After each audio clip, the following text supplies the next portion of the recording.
The war dragon drifted alone in the black silence of space, surrounded by the remains of a forgotten battle. Broken ships floated like dead stars around him. His massive body was covered in scars, burns, and deep cuts that never healed properly.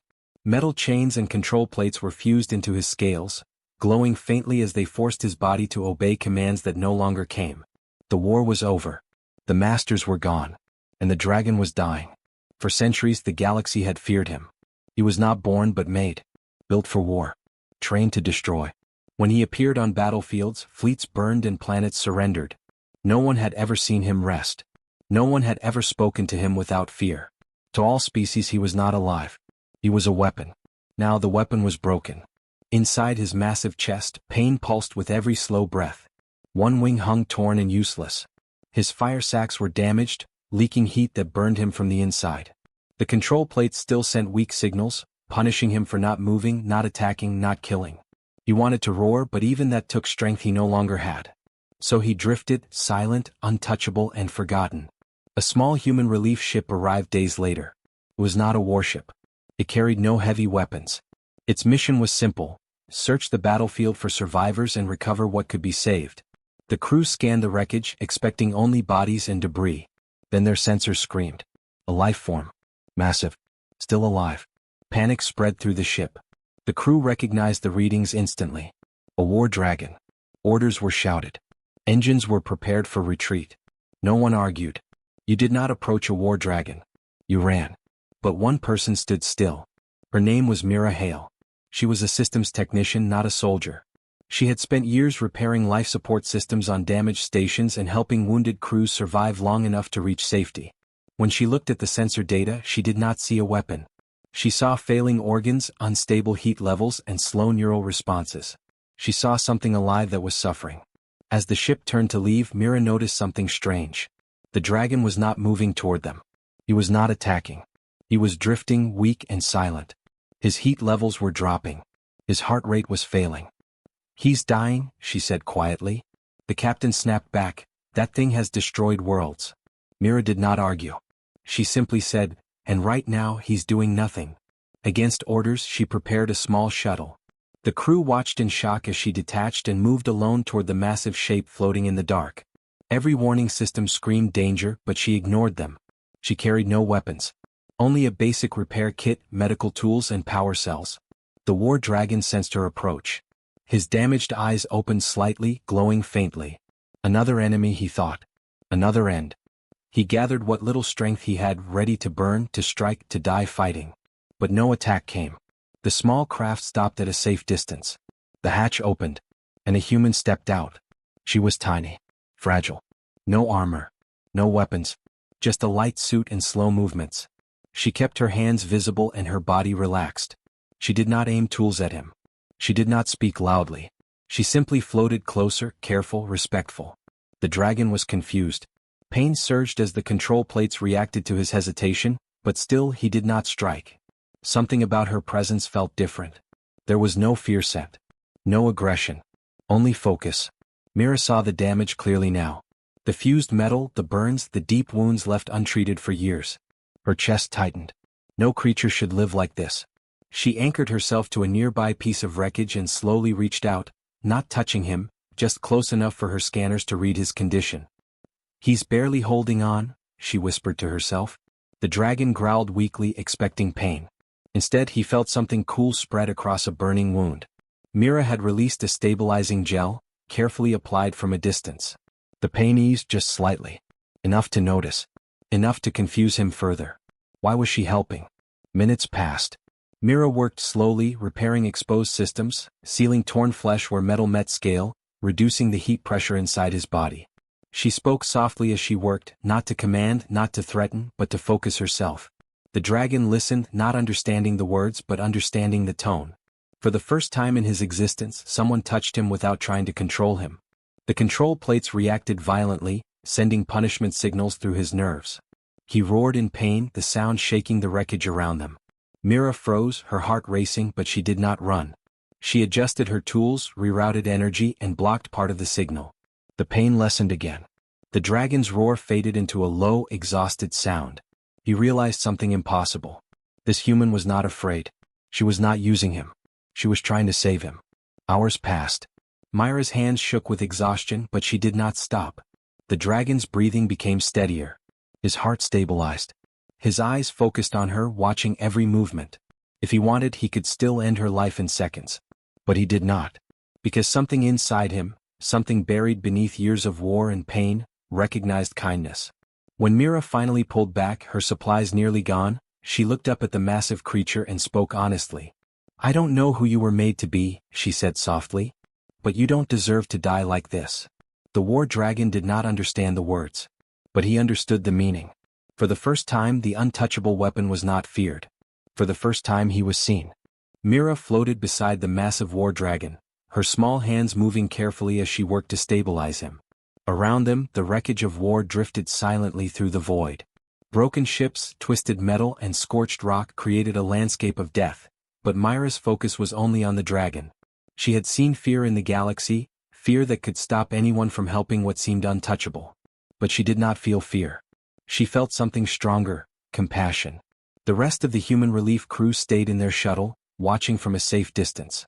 Their hands hovered over controls, ready to retreat at the first sign of attack. They whispered to each other, calling Myra reckless, foolish, and brave all at once. Some said she was insane. The dragon could destroy her in a heartbeat. No human had ever come close to a war dragon and lived to tell the tale. Myra ignored them. Her eyes studied the dragon's wounds, the deep cuts where metal plates had fused into flesh, the burns that still smoked faintly, and the control implants that forced him to obey commands he no longer understood. She did not see a weapon. She saw pain.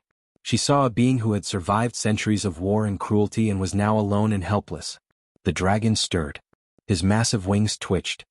He let out a low growl that vibrated through the wreckage, a warning to anything approaching.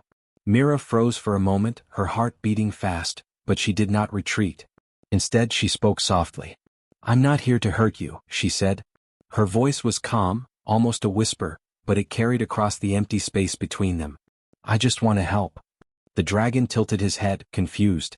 He had known only commands, only violence, only destruction. He had never been offered kindness.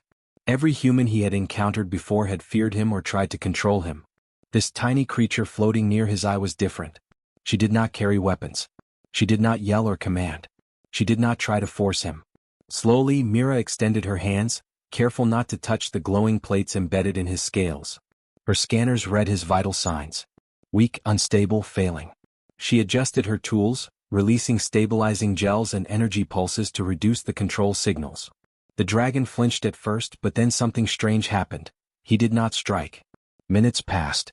Myra worked tirelessly, moving from one wound to another, cleaning burns, sealing tears in his scales, and rerouting power from broken implants. She hummed softly to herself, a tune without meaning, but one meant to soothe both herself and the dragon. She had learned that calmness could reach places fear never could. The dragon watched her with cautious eyes. For centuries he had obeyed orders, fought battles, and destroyed worlds without question. He had never been asked for his choice. And now, this human had approached him without fear, without expectation, without demand. It confused him. His body wanted to attack, but his mind, something buried under layers of pain and control, hesitated. Suddenly, a control plate in his shoulder glowed brightly, sending a sharp signal through his nerves. He flinched, letting out a growl of pain that shook the wreckage. Myra froze, her hands trembling, but she did not move away. She quickly adjusted her tools, rerouting the energy and blocking part of the signal. The dragon's growl faded into a low rumble. His eyes focused on her, wide and glowing faintly. She smiled softly. "It's okay. I won't hurt you." Something inside the dragon stirred. A feeling he had never known before. Not hunger. Not rage. Not the cold emptiness of obedience. Something new. Comfort. Safety. He could not understand it, could not name it, but it was real. And for the first time he did not fight. The crew in the shuttle whispered among themselves. "She's crazy," one said. "That thing could destroy her instantly." But Myra only shook her head, her eyes never leaving the dragon. "No," she said quietly. "It's time someone saw him as more than a weapon." Hours passed as Myra continued her work. She did not rush. She did not panic. She treated every burn, every scar, and every fused implant with care. The dragon shifted occasionally, testing her, unsure if she would harm him. Each time he found only patience, only kindness. Slowly his breathing became steadier. His massive chest rose and fell with less effort. The control plates, once punishing, grew weaker under her careful manipulation. Finally, Mira paused, floating a few meters away to rest her hands. She looked up at the dragon. "You're stronger than you know," she said softly. "Not because of your fire or your size, because you survived this long. And I'm here to help you survive even longer." The dragon blinked slowly. He could not speak, but he understood. She was not afraid. She had not run. She had come to him willingly to help, to heal, to see him as something more than a weapon. And for the first time he felt a spark of trust. The rest of the crew remained tense, but even they could see it. The War Dragon, the untouchable weapon feared across galaxies, had allowed a human to approach, to touch, to heal. And she had done it without asking for anything in return, without fear, without anger, only kindness. For the first time in centuries, the War Dragon was not alone. And the human who did not run became the one who changed everything. Mira floated beside the War Dragon, her small hands moving quickly but carefully as she studied the metal implants embedded in his massive scales. They were not just control devices, they were chains, forcing obedience, punishing disobedience, and suppressing his own will. Every command he had ever followed, every battle he had fought, had been under their control. And now, even as the masters were gone, the chains still burned him from the inside. The dragon shifted, groaning softly. The implants glowed faintly, sending painful pulses through his nerves. Myra's scanners showed the patterns of the control signals. They were strong, dangerous, and deeply fused into his body. Removing them would be difficult. One wrong move could kill him instantly. But Mira refused to leave him enslaved. She had come to save him, and saving him meant freeing him completely. She began her work. With steady hands, she disconnected the weaker external nodes first, using insulated tools she had modified from her medkit. Sparks flew as circuits disconnected, sending jolts through the metal embedded in his scales. The dragon flinched and let out a low, pained roar. Mira froze for a moment, holding her breath, then continued. She spoke softly, her voice calm and firm, guiding him through the process. "Almost there," she whispered. "Just a little more. You're safe. I won't hurt you." The dragon blinked, staring at her. Pain shot through his body, but he did not lash out. He had begun to trust her. This trust was new, fragile, but stronger than the fear and anger he had carried for centuries. Mira had not commanded him, had not forced him, had not used fear. She had only given him care. As she worked deeper, Mira discovered the most dangerous implants, ones embedded near his spine and heart. They sent constant feedback, punishing disobedience and controlling his movements. Removing them required precision and focus beyond anything she had attempted before. One slip could trigger a fatal reaction. She adjusted her tools carefully, rerouting power and using stabilizing gels to ease the dragon's pain. The dragon growled, low and warning, as the implants fought her. He felt the chains resisting, but he also felt something new. A pull toward freedom. A strange comfort from her hands, the calm voice, and the steady touch. For the first time he realized he could survive without being forced, that he might be more than a weapon. Suddenly the scanners on Myra's medkit beeped urgently. Imperial signals. Ships appeared at the edge of the debris field, their sensors locking onto the dragon. The Empire had tracked him. They intended to reclaim their weapon. Myra's heart raced. They were too late to stop the implants from controlling him entirely if she did not work faster. "Don't worry," she murmured to the dragon. "We can do this. You're stronger than they ever knew." The dragon blinked, understanding the meaning more than the words. He could still follow commands if forced, but now he had a choice. And the human beside him would help him claim it. Mira focused. Sweat dampened her gloves, but her hands were steady. She severed the last external connections, carefully cutting circuits and rerouting the remaining signals. Sparks flew. The dragon roared, a deafening sound that echoed through the wreckage of the battlefield. Myra's tools vibrated violently, but she held her grip. Finally, she reached the implants fused deep within his body. She inserted her tools with extreme precision, one node at a time, carefully bypassing the most dangerous circuits. The dragon's growls grew softer, more controlled. Myra's hands moved faster, guided by instinct and courage. Her focus never wavered, even as the Empire's ships drew closer. Then, with one final connection severed, the implants went dark. The glow faded from his scales, and the chains that had held him for centuries vanished. The War Dragon froze for a moment, his massive chest rising and falling as he tested his strength. Pain lingered, but it was his own. The control, the punishment, the forced obedience, all gone. He was free. The Empire's ships opened fire, expecting him to obey, to attack, to destroy. But the dragon did not follow their commands. He turned slowly at first to Myra's side. His massive wings unfurled, glowing eyes fixed on the human who had saved him. Myra floated beside him, exhausted but alive, tools in hand, her voice steady. "You're free," she whispered. "No one can control you now." The dragon's roar was different this time. It was not rage. It was not pain. It was power reclaimed, strength remembered, and freedom found. He flexed his wings, testing muscles that had been forced into obedience for centuries. Myra watched him, understanding the weight of what had just happened. She had not only healed his body, she had restored his choice, his will, his life. The Empire's fleet hesitated. Their weapon was no longer theirs. The dragon's gaze was no longer fear, no longer obedience. It was awareness, intelligence, and strength. He could have destroyed them. But he did not. For the first time, the War Dragon understood that he had a choice in his actions, and that choice was his alone. Myra smiled, exhausted but triumphant. She floated closer, placing a hand lightly on his chest. The dragon did not flinch. He had learned something no machine or weapon could teach: trust. And he would never forget it. The War Dragon was free. And the human who refused to run had broken the chains. The War Dragon stretched his wings for the first time in centuries, the glow of freedom still bright in his eyes. Myra floated beside him, scanning the horizon for approaching ships. The empire that had created him had detected the loss of control signals and was sending forces to reclaim their weapon. They expected obedience, destruction, and unquestioned loyalty. What they did not expect was choice. The first fleet arrived as the dragon and Myra approached a small, ruined planet. The ships were sleek and black, armed with energy cannons and restraining nets. They aimed at the dragon immediately, expecting him to comply, expecting him to attack Myra and the relief crew. The dragon looked at Myra and she nodded. Come. Confident. Trusting him to decide. He roared, a deep, resonant sound that shook the debris around them, but he did not attack. Instead, he flexed his wings and lifted into the sky, carrying Myra on a harness she had prepared. The Empire's ships fired, but their weapons barely scratched his scales. He moved with precision, avoiding lasers and missiles, his enormous form a mixture of grace and raw power. He was still dangerous, but now he was in control of that danger. Myra guided him gently, offering suggestions but never commands. "Use the cliff," she said, pointing to jagged terrain below. "Keep them in the canyon, they can't all follow." The dragon angled his massive body, pushing the attackers into the narrow spaces between cliffs. Rocks tumbled down, creating obstacles. The Empire's ships struggled to maneuver. Myra smiled, realizing their advantage was not just strength, it was strategy. Together they were more than a weapon.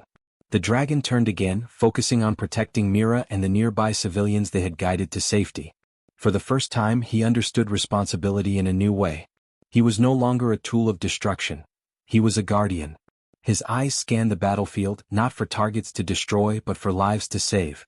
When a civilian transport teetered on the edge of a canyon, he swooped down, catching it with the tip of a wing and setting it safely on flat ground. Myra clung tightly, her heart racing, but she trusted him completely. The Empire's flagship tried to issue commands directly into his implants, hoping to force him back under control. Nothing happened. The implants had been destroyed. They were powerless. The dragon shook his massive head, sending a shockwave that scattered smaller ships. The commanders watched in disbelief. Their weapon, their ultimate weapon of war, had chosen its own path.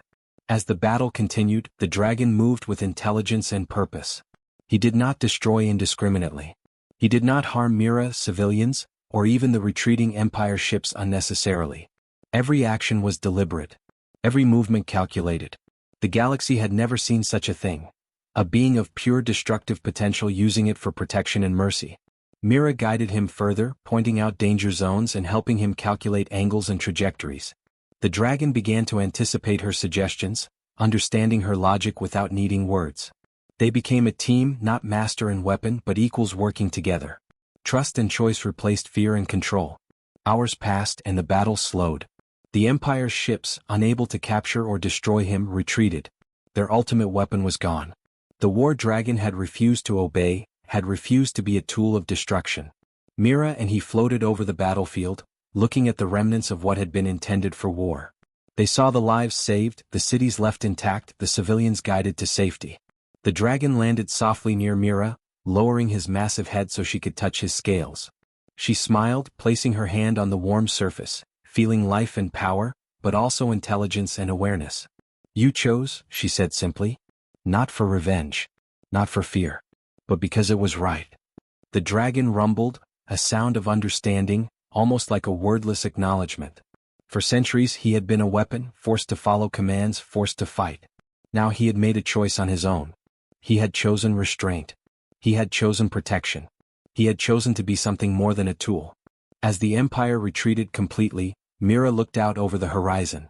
Other planets, other fleets, other commanders would hear of this. They would learn that a war dragon could not be controlled if he had will and trust. That choice, once denied, was stronger than any chains. The dragon tilted his head toward Mira as if asking what came next. She smiled. We help those who need it, she said. We protect, not destroy. We make a difference where it matters. For the first time the galaxy saw the war dragon in a new light. Not as a weapon of fear but as a guardian of life. He moved with purpose, intelligence and care, his actions guided not by control but by conscience. The Empire had created a monster, but kindness had shaped a protector. And the war dragon, untouchable for centuries, had chosen. Not anger, not destruction, but responsibility, trust, and compassion. Together, Mira and the dragon soared into the stars, ready to face whatever challenges awaited. Their bond had become unbreakable, their purpose clear. The galaxy had learned a lesson. Strength without choice is dangerous, but strength guided by kindness and will is unstoppable. The war dragon had finally become free, and in choosing his own path, he had become a hero. The war dragon soared across the stars, Mira clinging to the harness she had secured around him. Planets glimmered below, some scarred by war, others quiet and untouched. For centuries the galaxy had known him only as a weapon, feared by all, untouchable and unstoppable. Now, under Mira's guidance, he had discovered something new, choice. He had learned to protect instead of destroy. Mira looked out across the galaxy, her mind racing with possibilities. There were worlds still suffering, colonies still in danger, and species still in need. Every system they passed was a chance to help. The dragon's massive wings beat steadily, carrying them with ease through asteroid fields and debris clouds. He was strong, faster than any ship, and for the first time he moved with purpose rather than orders. Their first stop was a small mining colony under attack by pirates. Ships were firing indiscriminately, destroying buildings and endangering civilians. Mira scanned the area quickly. The colony's defensive systems were damaged, and the people had no way to escape. The dragon's eyes glowed faintly as he read her expression. She pointed to the weakest structures and whispered instructions. Together they moved with precision. The dragon lifted debris, blocked incoming fire with his massive body, and created safe paths for people to escape. Mira directed him from above, calming panicked civilians and guiding them toward safety. The pirates fired at the dragon, expecting him to obey commands or flee. He did neither. With deliberate movement, he used his strength to disable their ships without causing unnecessary harm. A well-placed tail sweep sent one ship tumbling into a crater. Another was pinned gently beneath a rock slide he triggered with careful calculation. Every action was controlled, purposeful, and protective. Mira smiled, knowing they had saved hundreds of lives with a combination of courage, intelligence, and strategy rather than sheer force. The colony's survivors stared in awe. They had heard stories of the war dragon, feared him as a destroyer, yet here he was, saving lives instead of taking them. Children ran forward, offering thanks and gifts, while adults whispered among themselves, marveling at the power they had once feared. Mira knelt, taking small hands into hers, showing that humans and dragons could care for each other and for others. The dragon rumbled beside her, a sound of agreement, gentle but powerful. Word of their actions spread quickly. Systems across the galaxy began sending distress signals, hoping for help from the human and the dragon. Mira and her companion responded wherever they could, moving faster than any fleet, healing the wounded, defending the weak, and preventing wars before they started. The war dragon had become a symbol of hope. He was no longer feared as a weapon. He was respected as a guardian. One day, a fleet of mercenaries arrived at a peaceful agricultural planet, expecting to enslave the population and loot resources. Mira and the dragon appeared above the main city, moving through the clouds like shadows of legend. The mercenaries opened fire, but the dragon dodged with ease, using speed and strength rather than violence. Mira coordinated with him, identifying structural weaknesses in the attacker's ships, and guiding the dragon to disable them without unnecessary destruction. By the time the mercenaries realized what was happening, their forces were immobilized, and the population was safe. The dragon's presence changed everything. People who had once relied on military might saw that true strength was more than firepower. Strength was intelligence, courage, and compassion. Mira had taught the war dragon to fight not with rage but with wisdom. He had learned to protect life instead of destroying it. Across the galaxy, species began to rethink what power meant. At night, floating near a calm, blue planet, Mira rested beside the dragon. He lowered his massive head so she could touch his scales, and she smiled. "You've done more than survive," she said softly. "You've shown the galaxy a new way to be strong. Not just fire and claws but choice, kindness and care." The dragon rumbled, the sound warm and deep as if acknowledging her words. He had once been a weapon of fear, but now he was a teacher, a protector, a symbol. Mira looked at the stars, thinking of all the worlds still in need. She packed her medkit and checked the dragon's harness. "There's more to do," she said. "More lives to save, more hope to bring. And we can do it together." The dragon flexed his wings, eyes bright and aware. He understood fully now. Strength was not just power, it was the ability to make choices that mattered, to protect rather than destroy, to inspire rather than terrify. As they soared into the galaxy, they encountered storms, rogue ships, and even remnants of warlords' armies. Each challenge was met with intelligence and care. Mira guided the dragon's immense power, and he executed every action with precision. The galaxy slowly came to recognize them as heroes, not because they were unstoppable but because they chose to use their abilities for good. Over time the legend grew. Humans and aliens alike spoke of the human who healed a war dragon, and the dragon who protected the galaxy. Children dreamed of flying alongside him, and leaders learned that fear could be overcome with courage and kindness. Mira and the dragon moved from system to system, not seeking glory but bringing hope. And in every star system they visited, one lesson became clear. True strength is not measured by how much destruction you can cause, but by how much life you can protect. The war dragon, once untouchable, had become unstoppable, not because of his size or fire but because of his choice, his trust, and the kindness that had found him.